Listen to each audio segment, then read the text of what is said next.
This is a video all about men's friendship, the importance of friendship, the history of friendship, keeping your friendships alive, and how to help a friend with a problem. This is from the book The Art of Manliness by Brett and Kate McKay. These are the most important parts from the start of the chapter, The Friend. Friendships are an important part of a man's life. Friends are those men you can count on when the chips are down. They'll back you up even when the whole world is against you. Friends are those men who will buy you a beer when you lose a job or your lady dumps you. Sadly, the mighty bonds of a man friendship have been greatly eroded during our modern age. The history of man friendships. Men who know differently accept the current state of man friendships as inevitable. But a brief look at the history of male friendships shows otherwise and points the way toward recapturing the glory of brotherly bonds, the heroic friendship.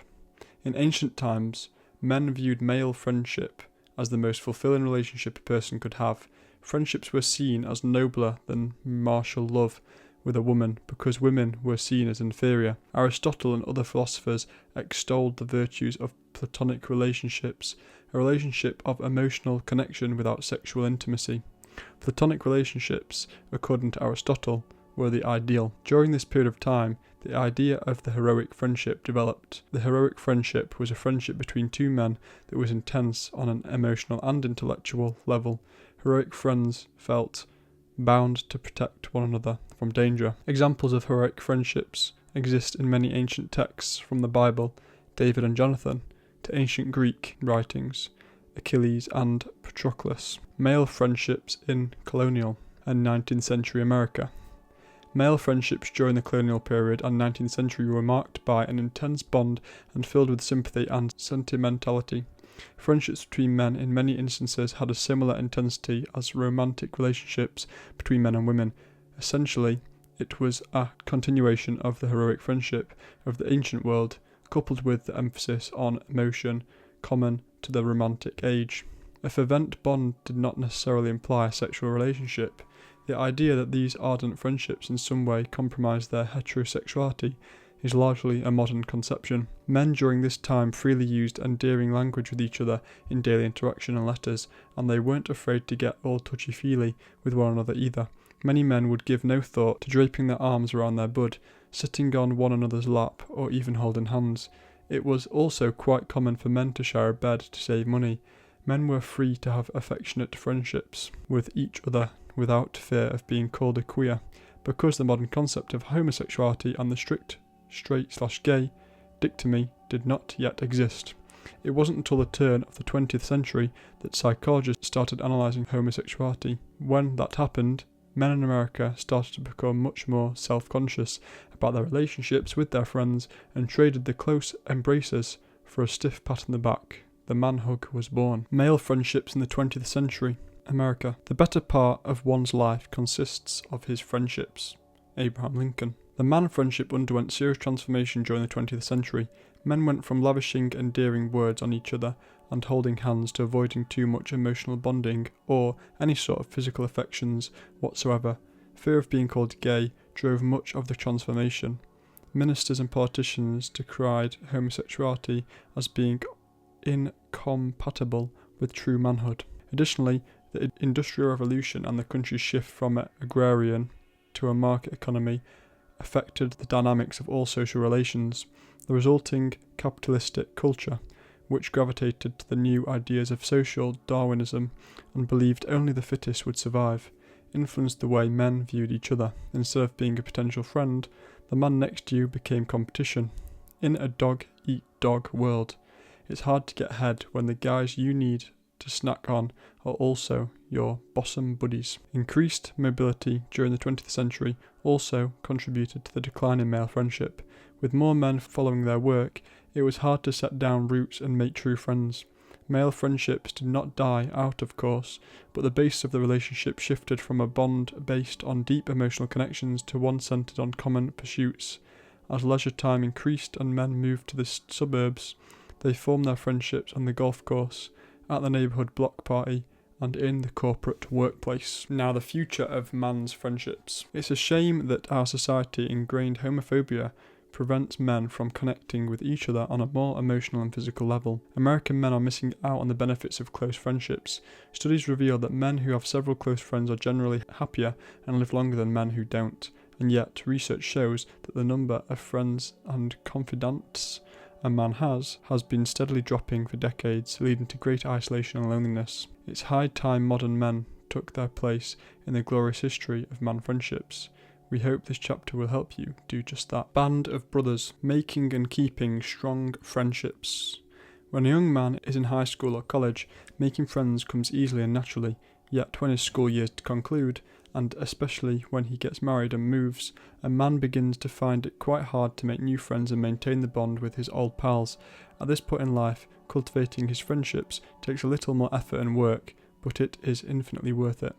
Recruiting your band of brothers. Fraternise at work. You spend more time with people at work than you do at home, and there are probably some dudes at work that you get along with swimmingly. Instead of keeping them in the work friend category, convert them into friends. Go for some drinks after work, invite them over to your house to watch the game on Saturday. If you're married, go out for dinner with him and his spouse. Meet your neighbours.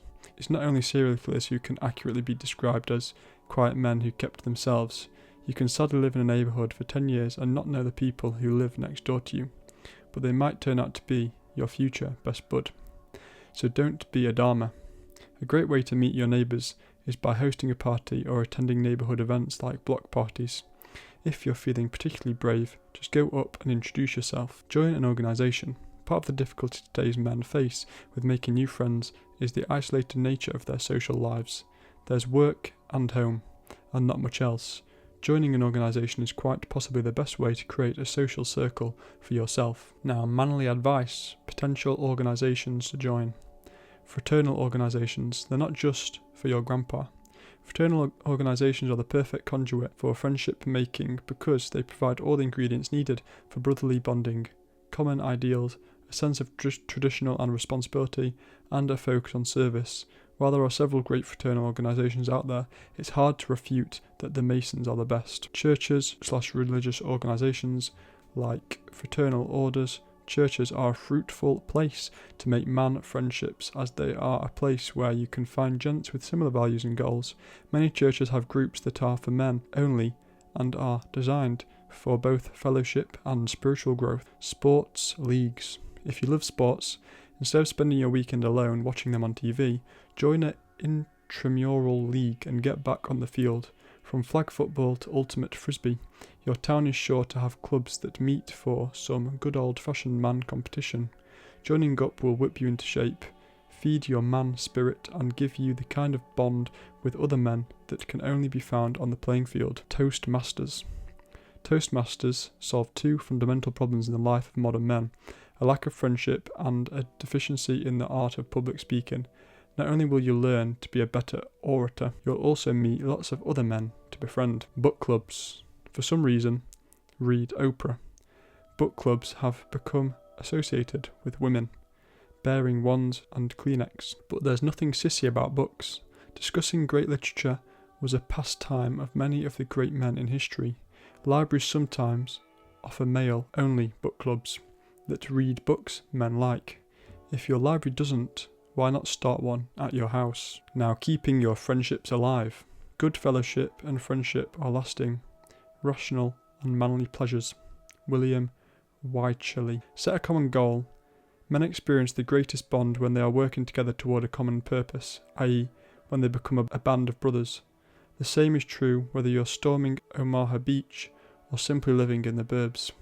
So set a goal to attain with your friend or a group of friends. Decide to run a marathon, quit smoking, or lose weight. Don't forget to set up a system to ensure accountability. Create a competition. Competition in life can drive people apart. A friendly competition among men can bring them together. Create competition with your friends and set a friendly wager. Something a bit embarrassing for the loser is always fun and will keep the group motivated. Take a mancation. Mancations are occasions for pure, uninterrupted male bonding. They can be as short as a weekend or as long as a week. The destination can be anywhere, but it should involve manly activities. The key to the mancation is to make it an immutable tradition. Set a time and make it an annual happening. you can plan the other things in your life around the non-negotiable date. Guys' night out. The cliche of the guys' night out involves a man ditching his unhappy wife and household chores to spend time with his boys. So let's be clear here. Your wife and her needs should always come first. At the same time, if you and she have spent ample time together, then guys' night out is quite appropriate. Encourage her to have a girls' night out as well. The quality of your relationship will improve as a result of having healthy friendships. Now here's how to help a friend with a problem. If you see your buddy going through a rough patch in life, it's only natural to want to offer some advice on how to remedy the situation. But helping a man friend with a problem can be a sticky situation. Men don't like heart-to-hearts. They're often too prideful to ask for help, and a marathon of watching Sex on the City returns and eating pints of Ben & Jerry's won't soothe their troubles. So, when helping your friend with a problem, you must walk softly and carry a fishing pole. Go do something together. Men tend to be uncomfortable with baring their souls. So, instead of sitting your friend down and gazing into his eyes, go jogging, take him fishing or bowling, or play some pool.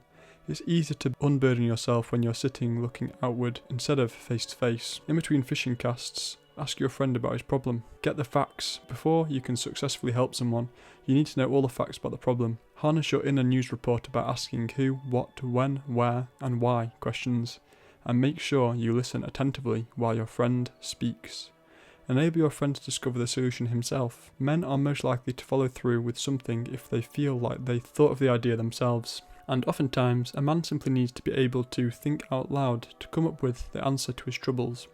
Therefore, your job as a friend is to act as a facilitator. After you hear your friend's problem, ask him very nonchalantly, "So, what do you think you can do to fix your situation?" Usually he'll start listing some things.